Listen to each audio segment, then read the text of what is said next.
نبی پاک صلی اللہ تعالیٰ علیہ وسلم نے حضرت فاطمہ الزہرا رضی اللہ تعالیٰ عنہ سے فرمایا کہ فاطمہ ادھر آؤ، یہاں میرے پاس کھڑی ہو جاؤ۔ یا رسول اللہ کیا ہونے لگا ہے؟ فرمایا میں تمہارے قربانی کے جانور کو ذبح کرنے لگا ہوں۔ قریب کھڑا کر کے حضرت فاطمہ کو حضور نے ذبح فرمایا کہ نبی کریم علیہ السلام کے کاشانہ نور پہ دو تین مہینے تک کھانا نہیں پکتا تھا، لیکن قربانیاں اللہ کے رسول ہر سال دو دیا کرتے تھے۔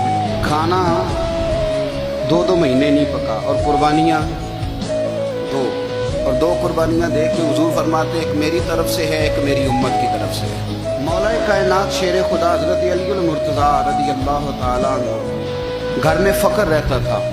تین دن امام حسن اور حسین تین دن بغیر سحری اور افطار کے کھجور اور پانی کے ساتھ روزہ رکھتے تھے، کھجور اور پانی کے ساتھ روزہ کھولتے تھے، پر قربانیاں مولا علی ہر سال دو دیا کرتے تھے۔ ہمارے ہاں لوگ سارا سال خوشحال رہتے ہیں اور بڑی سے 10 دن پہلے تنگ دست ہو جاتے ہیں۔ جو 5 لاکھ روپیہ بیٹے کی شادی پہ خرچ کر لیتا ہے پتہ نہیں کہاں سے لاتا ہے۔ اگر اس کو پتہ چل جائے کہ یہاں ایک پلاٹ سستا مل رہا ہے تو پھر پتہ نہیں وہ کہاں سے ادھار اٹھا لاتا ہے۔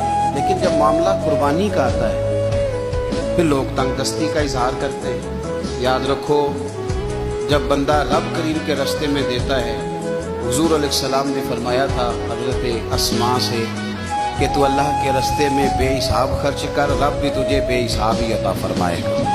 قربانی کے لیے شوق پیدا کرے، ذوق پیدا کرے اور دلچسپی پیدا کرے۔ یہ بات ٹھیک ہے کہ قربانی صاحب استطاعت پر فرض ہے، لیکن اس کے لیے شوق پیدا کرے۔